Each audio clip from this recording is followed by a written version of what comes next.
So the New Orleans Saints had a very disappointing game against the Atlanta Falcons, to say the least. They were clearly heavy favorites, and they ended up getting beat, and honestly getting beat pretty badly, so it was quite the shock around the NFL world. And to be honest, part of me actually feels like there might be a problem there for the New Orleans Saints. I'm not quite 100% sure that this is just some fluke loss. I definitely think that, obviously the Saints are still a very good team, but there is something there that gives me some cause for concern, more so than just, losing a divisional matchup, which sometimes does happen.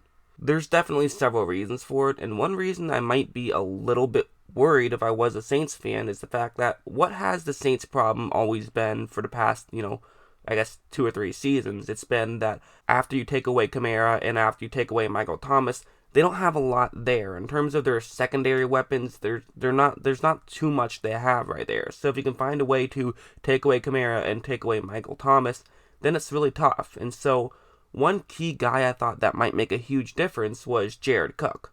He could now be a great secondary weapon who can now beat up on, certain one-on-one matchups, for example. Jared Cook is a very good player, and Jared Cook is far from, he was far from the problem against the Atlanta Falcons by any means. And I also should mention, while I do have some cause for concern, I'm also not going to sit here and say that the Saints are, toast. There's a little things to be concerned about, some small things here and there, and it could snowball into big things, or they could not, or the Saints could patch them up. Both of those two things are very likely possibilities.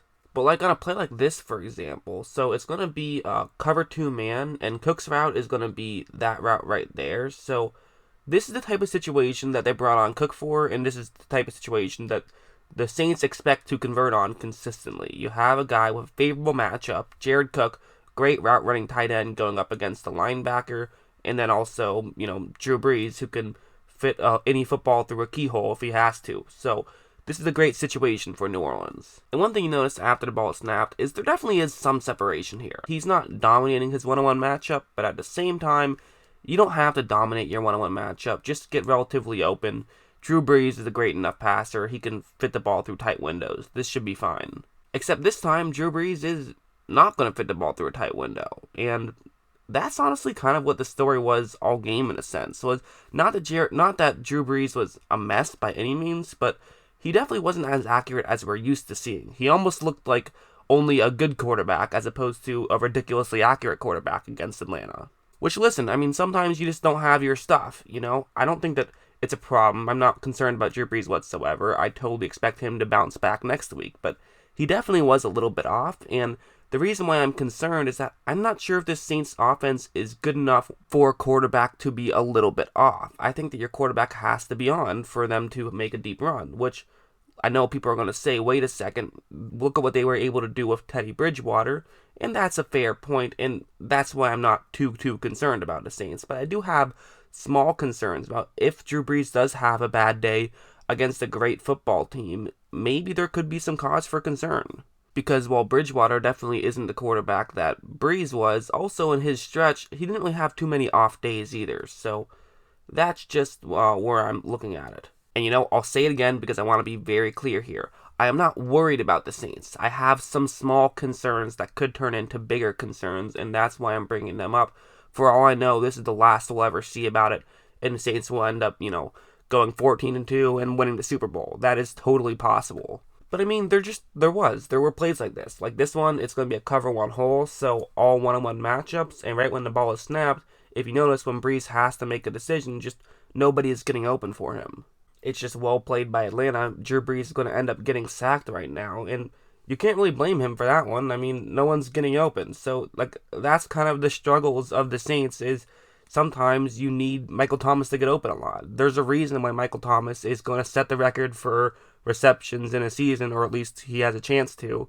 And part of that is just because he's ridiculously good. But another part of it is the fact that they don't necessarily have the best secondary weapons. It has been a problem for the Saints for quite some time now.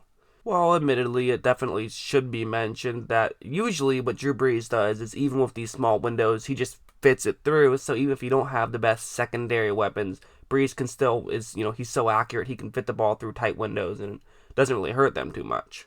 It also should be mentioned that Drew Brees, yes, he had a bit of an off day, which it does happen. I'm not freaking out over it.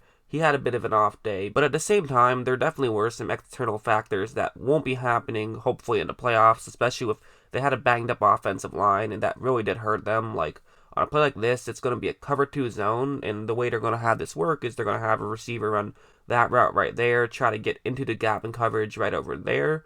And so that's basically the hope behind this play. And after the ball is snapped, there definitely will be a window where Brees can make this throw. And for Brees, I mean, he typically makes these throws in his sleep. However, the problem is there's pressure coming for him right now. So due to the contact, he kind of gets hit as he was thrown a little bit, and his throw is just nowhere close. So it goes from what is usually an easy first down for the Saints to an incomplete pass, which is definitely a huge swing. So that's a part of it too, right? And to me, that's part of the why I'm not as concerned about what the score was necessarily, just because they're not playing at 100%. Hopefully in the playoffs they will be at 100%, but we also don't know if they'll be at 100%. Listen, I trust the Saints defense. I think the Saints defense is fine. I do have a little bit of concerns with the Saints offense, but I also love Drew Brees, and I think Drew Brees will, when he has to, show up, which he almost always does. But at the same time, if he has a bad day, I think it's okay to talk about it. I mean, he did have a bad day. Like, this one's another example. Once again, it's Cook going up one-on-one against the linebacker, and that's Cook's route. So this is a situation that Drew Brees likes. Also, just in terms of the game situation, there's 3 minutes and 42 seconds left, and right now the Saints are down 14 points. And this is also a 3rd down and 3. So, key situation here, the Saints aren't out of it. I mean, if they can score a touchdown before the 2-minute warning, they still have 2 timeouts left, so they could potentially get the ball back and try to score another touchdown. That's definitely an option on the table. However, Brees, he's just going to end up missing this throw. And in fairness, once again, there was pressure. This time, he couldn't really step into the throw like he wanted to, but at the same time, we've seen Drew Brees make these off-balance throws when he gets hit as he's thrown and still be perfectly accurate so many times. So, from Drew Brees' perspective, he had an off day. For most guys, that would actually still probably be a fine day, but for him, that's an off day. Which, again, is fine. Guys are going to have off days. He was great against Arizona before the bye week. I'm really not concerned whatsoever. Long term, he will be fine for the rest of the season, but it is a little bit concerning that what if this kind of thing happens in a playoff game, where you have to win, where there is no next week, where you can just say, we'll burn the tape and get him next week. And one more thing that I feel like I should bring up is the fact that it wasn't just Drew Brees missing throws and guys failing to get open all game. In the course of a football game, guys are going to get open, guys are going to miss throws, those kind of things are going to happen. But I also felt like Atlanta deserves some credit, especially with the way that they would pull off their disguises. Like on a play like this, they're kind of trying to sell as though this is man coverage right here. I mean, you look at the way all of their corners are lined up as though they're pressing here.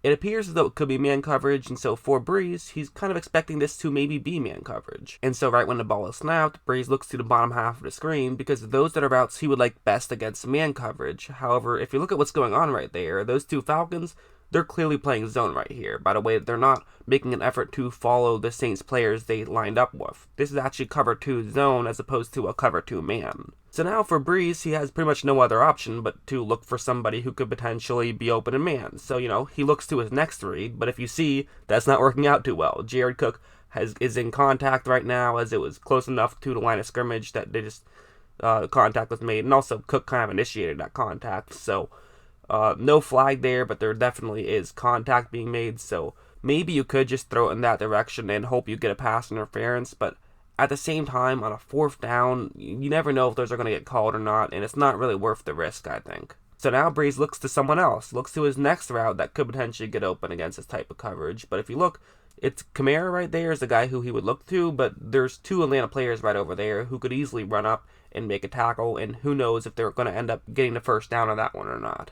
So Brees just has to try to force it to Cook. It ends up getting knocked away, and they're not able to get the completion. It's just perfect coverage right there. I mean, that's not a bad play by Brees whatsoever. He went to his 4th read, essentially, and then tried to make a throw, but there was nothing there for him. Atlanta just played smart, which is what you have to do in this situation. So there were several factors that went into Drew Brees' off day and the Saints' off day and the Atlanta Falcons' huge upset. A large part of it was I felt like Brees wasn't as accurate as he usually was. A good part of it was Atlanta just played very smart and played very well. They disguised their plays very well. So I think that, we got to give Atlanta some credit. And I also am not just completely throwing this game away. I do think that there are some small things that are concerns. I don't think that I'm not going to sit here and say start Teddy Bridgewater. We got to figure everything else out. I think the Saints will be fine, but there are some small concerns in terms of them winning a Super Bowl. I don't think there are concerns in terms of them making the playoffs. They're still going to win their division. It's a lock at this point, pretty much, unless something crazy happens. I fully expect them to win their division. I fully expect them to probably get a bye. They're definitely in contention of getting a bye. It'll probably either be them or Green Bay. But if not, they'll probably end up the 3 seeds, so that's kind of where they're at. But I absolutely expect them to make some noise. I just don't know if basically they've been so dominant this season, we've finally found a weakness, and so I'm talking about maybe their one weakness, which may be the one crack in their armor that's otherwise, dipped in gold or whatever you want to say. But yeah, that's just my opinion. Hope you guys enjoyed this video, and as always, thanks for watching.